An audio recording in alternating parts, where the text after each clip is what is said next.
Savez-vous quelle est l'image qui met mal à l'aise la majorité des personnes qui entrent pour la première fois dans un établissement de retraite?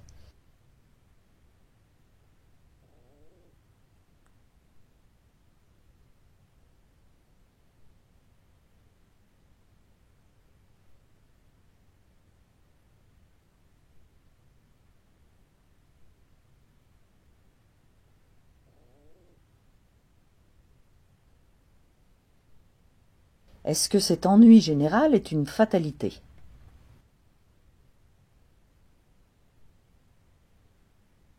Pour comprendre ce premier décryptage, observons le programme de la journée d'une personne âgée vivant en établissement de retraite.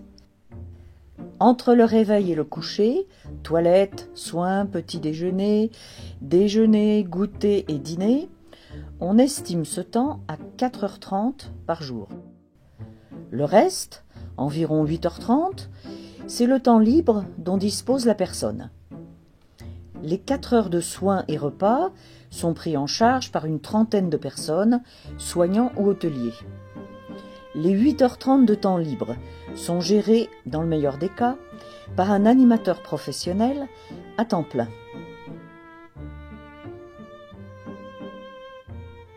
Le temps des hospices mouroirs est terminé. Ces 20 dernières années ont vu la mise en place de véritables démarches de qualité de soins, puis de qualité de l'hébergement et de la qualité de la restauration. Si l'on rapporte cela à la chère pyramide de Maslow, on peut dire que la réponse aux besoins primaires de la personne âgée, en 2012, est correcte. Et il faut reconnaître tous ceux qui ont œuvré et qui œuvrent encore pour cela. Mais aujourd'hui, qu'en est-il de la réponse aux besoins secondaires de la personne? Qu'en est-il de ses besoins d'accomplissement, de communication? Qu'en est-il du besoin que l'on a tous de se réaliser à travers des activités riches et motivantes? Depuis 10 ans, on voit apparaître la notion d'animation collective et plus récemment, celle de projet de vie personnalisé. Mais dites-vous bien que si l'on voit autant de personnes s'ennuyer, c'est que la qualité des temps libres n'est pas digne, en 2012, du respect que nous devons à nos aînés. Nous leur faisons subir, en termes d'ennui, ce que nous ne supporterions pas pour nous-mêmes. Au cœur du métier d'animateur, il y a la personne âgée. Quels sont ses goûts? Quelle a été son histoire de vie? Quels sont les lieux qu'elle a habités, qu'elle a visités? Quelles sont ses envies, ses attentes? Quelles sont aujourd'hui ses aptitudes physiques et cognitives? Voici tout ce qu'il faut décrypter de la personne pour ensuite lui proposer des activités qui lui conviennent afin de construire son projet de vie personnalisé. Ensuite viennent les activités proposées. Pour se divertir, pour communiquer avec les autres, pour continuer à apprendre, pour se réaliser, la personne âgée doit être au cœur d'un double système d'activités personnelles et de loisirs collectifs. Lecture, musique, télévision, sorties, jeux, suivi de l'actualité, communication avec les autres, activités manuelles, et tout un choix de loisirs collectifs, allant du sport adapté à la cuisine, en passant par des sorties ou un spectacle. Ainsi, vous vous dites certainement que chaque jour, la personne âgée peut, pendant ses 8h30 de temps libre, naviguer d'une activité à l'autre. La réponse est non. La personne âgée n'a pas accès à tout cela. L'accès à la lecture n'est pas bon. Il faudrait des livres plus facilement manipulables et écrits en gros, avec suffisamment de choix pour plaire au plus grand nombre.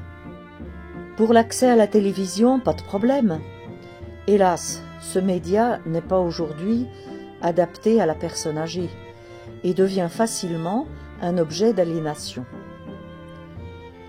La musique, c'est l'activité préférée des personnes âgées. Pourtant, elles n'y ont guère accès.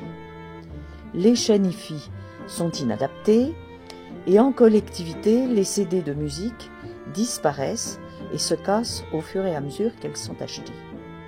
Et il en est de même pour la majorité des autres activités. Concernant l'accès aux loisirs collectifs, dans le meilleur des cas, il est limité à un choix par jour. Nous sommes un groupement national des animateurs en gérontologie et nous souhaitons vous informer qu'au XXIe siècle, l'accès au divertissement en est au même point que dans les années 60 concernant l'accès à un hébergement et à des soins décents. D'une situation de maltraitance, nous voilà ramenés à une situation de non-traitance. Vous vous posez peut-être la question, mais que fait donc l'animateur en gérontologie ? Une étude de 2011 a montré qu'il y a en moyenne un animateur pour 71 résidents. Que parmi ces animateurs, seulement 34% ont une qualification professionnelle en animation.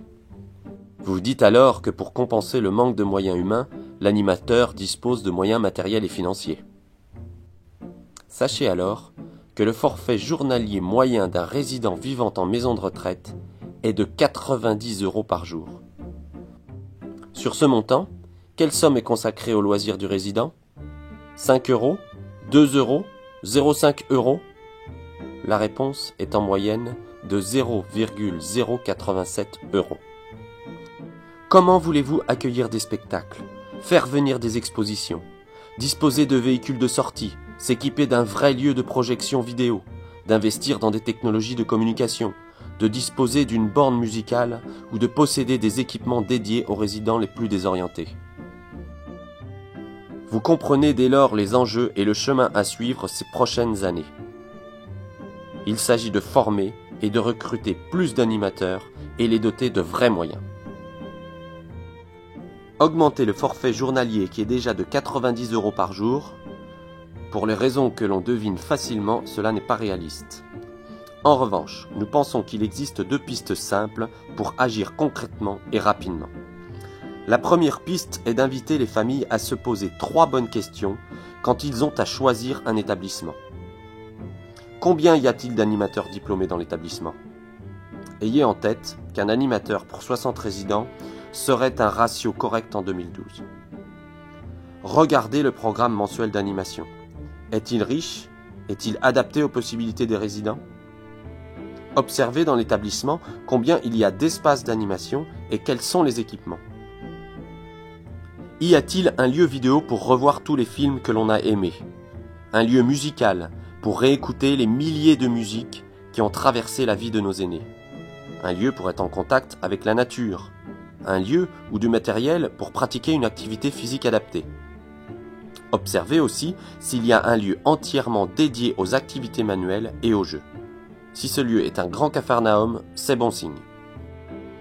Cette prise de conscience des familles aidera certainement les gestionnaires et les directeurs de chaque établissement à mieux considérer l'animation dans leur politique d'investissement. Il s'agit pour la seconde piste de 5 propositions réalistes, pragmatiques et inventives du Groupement national des animateurs en gérontologie. En voici l'équation.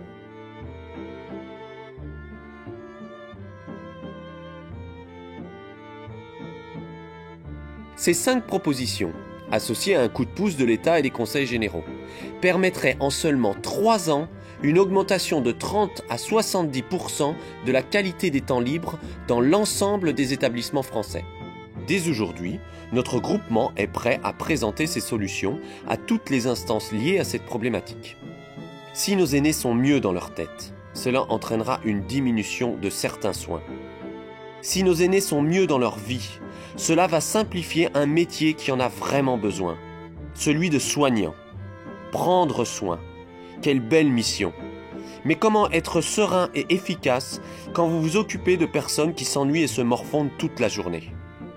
Améliorer la qualité des temps libres, intégrer les notions de projet personnalisé et de qualité de l'animation collective, cela aura des répercussions positives sur l'ensemble de l'établissement.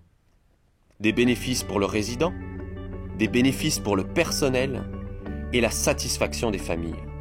C'est l'enjeu des 5 propositions que nous vous proposons.